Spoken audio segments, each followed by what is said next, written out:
सबसे पहले सिर्फ हॉलीवुड मूवियों में ये दिखाया जाता था कि कैसे एआई इंसान के ऊपर भारी पड़ जाता है, लेकिन आने वाले समय में एआई सचमुच इंसान के ऊपर भारी पड़ने वाला है। तो आइए आज के इस वीडियो में हम जानते हैं कि एआई से इंसान को कितना खतरा है। एआई एक दिन पूरी दुनिया पे, पूरी इंसानियत पे कब्जा करने वाला है। इंसान को भगवान ने एक बहुत ही अच्छा दिमाग दिया है, ब्रेन दिया है, लेकिन इंसान को ऐसा लगता है कि इस ब्रेन को कंप्यूटर के साथ सिंक करके हम एक बहुत बड़ा एआई बना सकते हैं, और जो एआई हमारे ब्रेन से लाखों गुना फास्ट काम कर सकता है। लेकिन इंसान को ये नहीं लगता कि जब एआई इंसान के दिमाग से लाख गुना फास्ट काम करने लगेगा तो फिर उन्हें कंट्रोल कौन करेगा। I think the danger of AI is much greater than the danger of nuclear warheads by a lot. अभी आप एलन मस्क को सुन रहे थे। एलन मस्क एक कॉमन इंसान से, एक नॉर्मल इंसान से ज़्यादा जानते होंगे एआई के बारे में। वो खुद ही ये बात बोल चुके हैं कि एआई न्यूक्लियर बॉम्ब से भी ज़्यादा खतरनाक होने वाला है। तो आप समझ सकते हैं कि एआई इंसान के ऊपर किस तरह भारी पड़ने वाले हैं। कभी किसी ने ये नहीं सोचा है कि जब एआई आउट ऑफ कंट्रोल हो जाएंगे तो उनको कंट्रोल कौन करेगा। जब इंसानी दिमाग से लाखों गुना फास्ट उनके दिमाग काम करेंगे तो आखिर उनको कंट्रोल कौन करेगा। जैसे एक computer millions trillions of transistor का यूज करके बनाया जाता है, वैसे ही इंसानी दिमाग है जिसमें मिलियंस ऑफ न्यूरॉन्स होते हैं। उनसे ही मिल करके हमारा ब्रेन बना होता है। इसी सिमिलैरिटी का फ़ायदा उठा करके साइंटिस्ट एक एआई को जन्म देते हैं, लेकिन इंसान को ये नहीं पता कि ये एआई कितना खतरनाक होने वाला है इंसानियत के लिए। आजकल इंसान की ज़रूरत की हर एक चीज़ अवेलेबल है। ट्रांसपोर्ट के लिए इमरजेंसी में कहीं भी जाना है मेडिकल में, तो आपको ट्रांसपोर्ट के साधन अवेलेबल हैं। अगर कहीं इमरजेंसी में फ्लाई करना है तो आपके पास एरोप्लेन है, आप एरोप्लेन से सफ़र कर सकते हैं। खाने के लिए हर चीज़ अवेलेबल है, फिर भी इंसान एआई के पीछे इतना पागल क्यों है।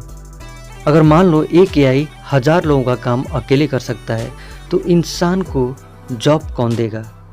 अभी बिना एआई के ही जॉब की इतनी सारी कमियां हैं कि लोग बेरोजगार हैं। 3 इडियट्स का वो डायलॉग सभी को याद होगा कि कामयाब होने के लिए नहीं, काबिल होने के लिए पढ़ो। लेकिन अब इसका उल्टा होगा, लोग पहले कामयाब होंगे फिर उसे दुनिया काबिल कहेगी। आजकल का एजुकेशन सिस्टम भी सेम पैटर्न पे काम कर रहा है। आजकल के बच्चे भी सेम पैटर्न पे चल रहे हैं। पहले कामयाब होना चाहते हैं, फिर वो काबिल बनना चाहते हैं। लेकिन ये एआई जो है वो इंसान से ये काबिलियत ही गायब कर देगा, क्योंकि जब आपका काम एक एआई ही करता जाएगा तो आप उसे करना ही भूल जाओगे। और जब इंसान अपने काम को खुद नहीं करेगा, एआई से कराएगा, तो उसकी जो हैबिट है वो चेंज हो जाएगी। तो एआई के बाद इंसान सिर्फ कामयाब बनेगा, काबिल नहीं बन पाएगा। क्योंकि जब आप करते हो, जब आप कुछ खुद करते हो तो आप सीखते हो और काबिल बनते हो। लेकिन जब एआई करके देगा तो आप सिर्फ कामयाब बन पाओगे, काबिल नहीं बन पाओगे। जब एक एआई कॉलेज में प्रोफेसर बन सकता है, स्कूल में बच्चों को पढ़ा सकता है, बॉर्डर पे काम कर सकता है, कंपनीज में काम कर सकता है, तो आप समझ सकते हैं कि इंसान की ज़रूरत कितनी कम हो सकती है। तो एक इंसान के लिए जॉब किलर भी बन सकता है। अब मान लीजिए एक कंपनी है जिसका ओनर आप हैं और वहाँ पे 1000 लेबर काम करते हैं, और उसी 1000 लेबर के लिए अगर आपको कोई बोले कि 10 एआई ही उन कामों को कर सकते हैं 1 घंटे में, तो आप 100% उन हज़ारों मजदूरों को निकाल करके 10 एआई को काम पे रख लोगे। तो ऐसे ही एक इंसान के लिए जॉब किलर बन जाएंगे एआई के रूप में।